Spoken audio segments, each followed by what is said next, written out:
साहूकार की बहन। एक गांव में एक बड़ा साहूकार रहता था। साहूकार बहुत पैसे वाला था। आसपास के कई गांव में उसका बड़ा नाम था।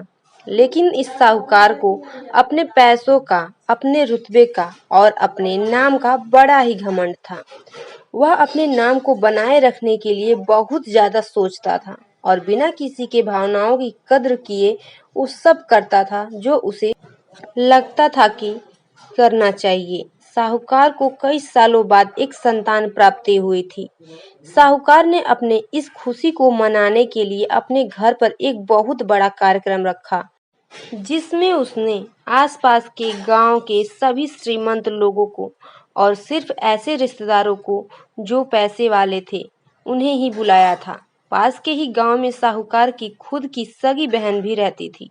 क्योंकि इन दिनों उसकी आर्थिक परिस्थिति कुछ अच्छी नहीं थी, इसलिए उसने अपनी बहन को तक इस कार्यक्रम में नहीं बुलाया। साहूकार ने जिस कार्यक्रम का आयोजन किया था वह इतना भव्य था और इसके अलावा उसमें इतने प्रसिद्ध और श्रीमंत लोग आने वाले थे कि इस कार्यक्रम की चर्चाएं हर गांव में होने लगी।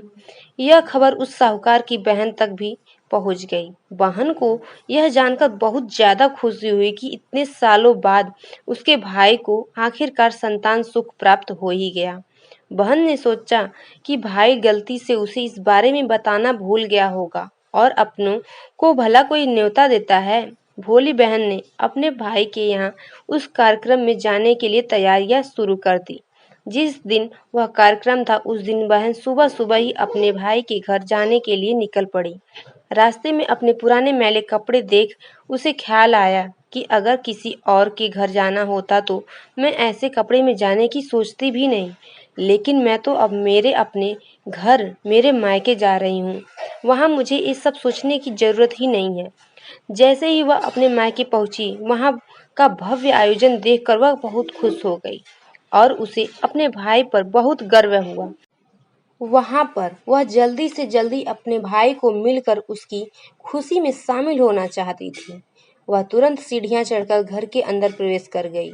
उसने देखा कि उसका भाई मेहमान के तौर पर आए सभी धनी व्यक्ति और नामी लोगों का स्वागत करने में व्यस्त हैं। बहन जैसे ही अपने भाई की तरफ उसने मिलने के लिए बढ़ी, उसके भाई की नजरें उस पर पड़ गईं और अपनी बहन को ऐसे मैले पुराने कपड़ों में देखकर भाई ने उससे मिलना तो दूर बल्कि तुरंत बहाना बनाकर वहां से निकल गया। बहन ने सोचा इतने लोगों में बेचारा अकेला भाई क्या क्या करे, जरूर उसे कुछ काम याद आया होगा, इसलिए वहां से चला गया होगा।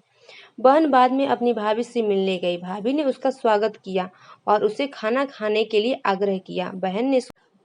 बहन ने सोचा ठीक है, पहले खाना खा लेती हूँ, फिर बाद में आराम से भाई से मिल लूंगी। बहन खाना खाने के लिए पंगत में बैठी। साहूकार ने देखा कि अपने सभी धनवान मेहमानों के बीच उसकी गरीब बहन बैठी हुई थी। सभी कीमती पोशाक पहने लोगों के बीच उसकी बहन जो पुराने मैले कपड़े पहन कर बैठी थी, यह साहूकार से देखा नहीं गया। उसने अपनी बहन को अपने पास बुलाया और भला बुरा सुनाया और वहां से जाने के लिए बोला। बहन ने अपने सपने में भी नहीं सोचा था कि उसके साथ कभी ऐसा व्यवहार भी हो सकता है, और वह भी उसके खुद के मायके में। अपना अपमान होने के बाद बहन तुरंत अपने घर ससुराल जाने के लिए चल पड़ी। बहन इस बात को पचा ही नहीं पा रही थी कि उसके अपने भाई ने उसके साथ इतना बुरा व्यवहार किया। उसकी आंखों में आंसू नहीं थम रहे थे। रास्ते में उसे अपनी पुरानी दोस्त मिली। उस दोस्त ने उसे रोने का कारण पूछा। हालांकि बहन उसे कुछ भी नहीं बताना चाहती थी, लेकिन दोस्त के बार बार पूछने पर उसने उसके साथ हुई सारी घटना उसे बता दी। उसकी दोस्त एक समझदार महिला थी और काफी प्रैक्टिकल सोचने वाली थी। उसने कहा अगर तुम मेरी बात मानो तो एक दिन तुम्हारा भाई खुद तुम्हें अपने यहाँ बुलाएगा और तुमसे माफी मांगेगा। बहन ने उसे कहा कि मैं तुम्हारी हर बात मानूंगी, बताओ मुझे क्या करना होगा। दोस्त ने कहा कि तुम इस अपमान को, इस दुख को एक दिशा दे दो और कोई गृह उद्योग शुरू कर दो। उसमें इतनी मेहनत करो कि उस काम में तुमसे अच्छा कोई भी ना हो। बहन को अपने दोस्त की बात सही लगी। उसने घर पहुंचकर अपने आंसू पोंछकर उसी दिन से एक गृह उद्योग शुरू किया। उसने दिन रात मेहनत की, अपने साथ कई और गांव की महिलाओं को जोड़ा और देखते ही देखते उसका गृह उद्योग चल पड़ा।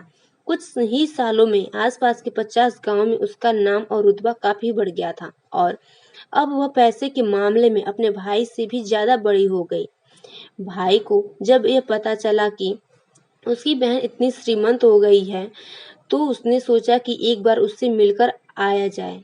वह जब अपने बहन को उसके घर मिलने पहुंचा तो बहन ने उसका किसी राजा महाराजा की तरह स्वागत किया, उसके पसंद खाना खिलाया। बहन का ऐसा व्यवहार देखकर भाई को अपनी पिछली गलती का एहसास हुआ, इसलिए उसने अपनी बहन को अपने घर होने वाली पूजा के लिए आमंत्रित किया। कुछ ही दिनों बाद बहन अपने भाई के यहाँ उस पूजा के लिए पहुंच गई। जैसे ही बहन अपने भाई के घर पहुंची, उसका भाई उसके स्वागत के लिए दरवाजे पे ही खड़ा था। बहन अपनी महंगी गाड़ी में आई थी। उसने बहुत कीमती साड़ी और उससे भी ज्यादा कीमती गहने पहने हुए थे।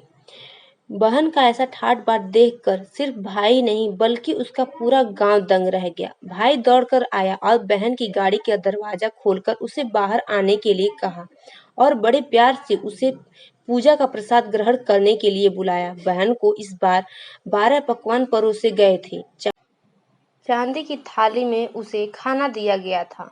वह साथ में एक सोने की चम्मच भी रखी गई थी। उसके बैठने के लिए बेशकीमती पाट रखा गया था। बहन को यह सब देखकर उसके वह पुराने दिन याद आ गए, जब भाई ने उसे बिना खाना खिलाए ही भला बुरा कहकर वापस लौटा दिया था। बहन खाना खाने के लिए तो नहीं बैठी, लेकिन उसने अपने सारे कीमती दाग दगीने और जेवर उतारकर उस थाली के सामने रख दिए और खाने में से कुछ निवाले उन दाग दगीनों पर रख दिए। बहन का ऐसा व्यवहार देखकर सभी हैरान थे। किसी को नहीं समझ में आ रहा था कि बहन ऐसा क्यों कर रही है। आखिर वह क्यों उन जेवरों को खाना खिला रही है। जब सभी ने उससे पूछा कि वह क्यों ऐसा कर रही है, तब बहन ने सबके सामने बताया कि आज जो उसका इतना मान सम्मान हो रहा है, वह दरअसल उसका नहीं, उसके इन्हीं कीमती दाग दगीनों और कपड़ों का हो रहा है, क्योंकि मैं तो अभी भी वही पुरानी साहूकार की बहन ही हूँ। अगर कुछ बदला है तो वह मेरी परिस्थिति है, मेरे कपड़े और गहने हैं। भाई ने अपनी गलती का एहसास होने पर इस बार अपनी बहन के पैर पकड़कर माफी मांगी। बहन जो पहले भी अपने भाई से निस्वार्थ प्रेम करती थी, उसने अपने भाई को माफ कर दिया और उसे गले से लगा लिया।